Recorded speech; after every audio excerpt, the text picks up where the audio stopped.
আজ আমরা আল ইহসান চ্যারিটেবল ট্রাস্টের পক্ষ থেকে মুর্শিদাবাদ জেলার হাবদা 1 নম্বর পঞ্চায়েতের চাষড়া গ্রামে উপস্থিত হয়েছি। আমরা যেখানে উপস্থিত হয়েছি, এই অসহায় মহিলাটি আমাদের ট্রাস্টের কাছে কিছুদিন আগে একটা সাহায্যের আবেদন জানিয়েছিল। তার আর্থিক অবস্থা খুবই শোচনীয়। টিউবওয়েল এবং পায়খানা বাথরুমের জন্য আমাদের কাছে একটা আবেদন জানিয়েছে। তো আমরা আজ সে কারণে এখানে উপস্থিত হয়েছি। মধ্যে দিয়ে যাচ্ছেন, এটা কতদিন ধরে যাচ্ছে?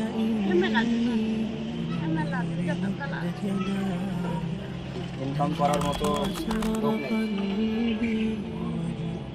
কী কী প্রয়োজন আপনাদের?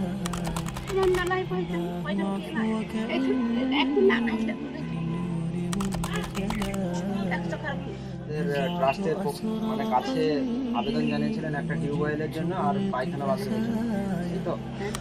আপনারা মহিলার সঙ্গে সবই বুঝতে পারলেন, জানতে পারলেন যে ওনার আর্থিক অবস্থা কোন পরিস্থিতির মধ্যে দিয়ে উনি দিন কাটাচ্ছেন। তো আল ইহসান চ্যারিটেবল ট্রাস্ট শুধুমাত্র এই কাজেই নয়, দীর্ঘদিন ধরে বিভিন্ন প্রজেক্টের মাধ্যমে, যেমন গাজাতে প্রায় 50-এর কাছাকাছি সাহায্যের আমরা হাত বাড়িয়ে দিয়েছি, বিভিন্ন খাবার, পানীয় জল এবং পোশাকের মধ্য দিয়ে। এছাড়াও ঈদের বিভিন্ন খাদ্য সামগ্রী, এছাড়াও রাস্তায় যে সমস্ত ভবঘুরে লোকজন আছে তাদেরকে শীতের পোশাক, খাদ্যদ্রব্য, মেডিকেল ট্রিটমেন্ট ইত্যাদির মধ্য দিয়ে আমরা কাজ করে চলেছি।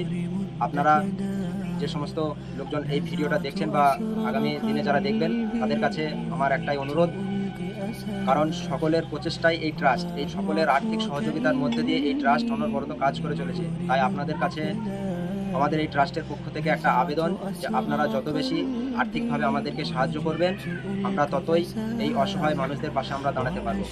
তো আমরা এই ভিডিওটা করছি এ কারণেই, কারণ এই মহিলাটি যিনি আছে পিছনে, এই মহিলাটি একটা টিউবওয়েল এবং পায়খানা বাথরুমের জন্য আমাদের ট্রাস্টের কাছে আবেদন জানিয়েছিলেন।